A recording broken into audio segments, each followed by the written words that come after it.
Il-Gvern Laburista kien wieħed li se jsaqqa fil-mini ta' Santa Venera, iżda sena wara sena baqa' ma sar xejn biex jitwettaq dan il-proġett.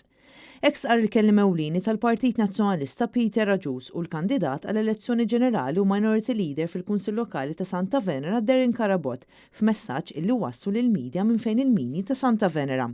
Qegħdin hawnhekk f'Santa Venera x'aħna nemmnu li l-politika tirrispondi għal kelma li tagħti li kull kelma trid tagħti riżultat.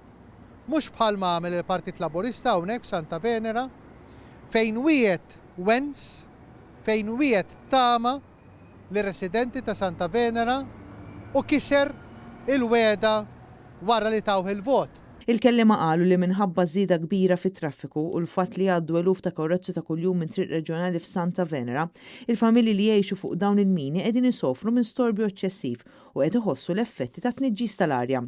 Għalkemm il-weda li jissaqfu l-mini ta' Santa Venera ilha tissemma għal snin twal, lejlet l-aħħar elezzjoni ġenerali tal-2017 il-Partit Laburista kien għamel din il-weda fil-manifest tiegħu fejn semma li se jsir studju dwar il-possibilità li jissaqfu il-mini.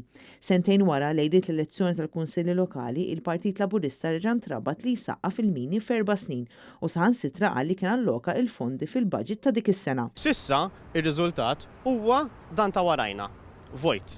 Sissa lanqas l-istudji għadhom ma saru publikaw, sissa lanqas il-pjanti għadhom ma ġew sottomessi, aħseb wara kemm is-sena d-dieħla ħajaqtaw iż-żigarella fuq dan il-proġett. Darren Karabot insista li l-Partit Nazzjonalista qed jappella lill-Gvern biex jaqaf juża dan is-suġġett dwar is-saħħa tar-residenti ta' Santa Venera għal skop politiku u jħares l-interessi għal ġid komuni tar-residenti.